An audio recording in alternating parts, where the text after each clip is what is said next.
The Persian Empire is the name given to a series of dynasties that ruled Persia across its history. The core of these empires was centered in modern-day Iran. Today we are going to talk about the First Persian Empire and probably the most popular. When we hear Persia, we think about the Greco-Persian Wars that happened 2,500 years ago. The stories of Marathon and of 300 Spartans come from these ancient events. The Achaemenid Empire, also known as Ancient Persia, ruled the lands of present-day Iran and expanded beyond, across the Levant to the Mediterranean Sea, conquering great ancient civilizations including Babylonia and Egypt. They ruled over Anatolia, reached the shores of Europe, and at their maximum extent, governed Thrace and northern Greece. Persia was the most powerful empire at the time, but why and how did this world power collapse? The First Persian Empire was founded by Cyrus the Great around 550 years before Christ.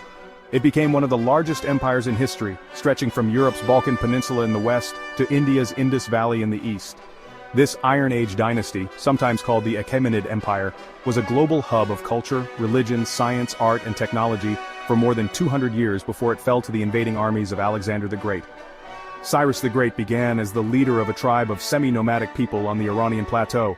He defeated nearby kingdoms like Media, Lydia, and Babylon, joining them under one rule. Under Cyrus, the Persian Empire became the world's first superpower. Darius the Great, the fourth king of the Achaemenid Empire, ruled when the empire was at its largest, stretching from the Caucasus and West Asia to Macedonia in the Balkans, the Black Sea, Central Asia, and into Africa, including parts of Libya and Egypt. He unified the empire through standard currency and weights and measures. Aramaic became the official language, even though the empire was home to many cultures. Roads and monuments were built. After the death of Darius, his son Xerxes ruled until 465 years before Christ. Xerxes was a cruel but weak king who was also defeated by the Greeks. During Xerxes' reign, the Persian Empire declined. This can be seen as the start of the downfall. Although the empire continued for more than a century, it grew weaker year by year due to internal struggle and instability, facing conspiracies, assassinations, and revolts by the people due to heavy taxes or other reasons. As in other cases, the problem started from within. When an empire had stability, order, and balance in its internal affairs, its external ones were to be feared.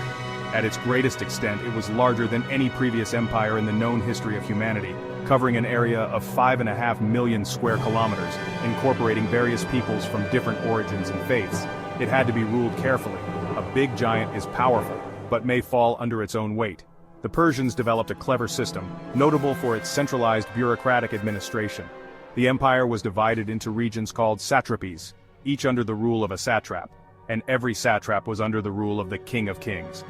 In its early decades, the administration focused on building infrastructure such as road systems and a postal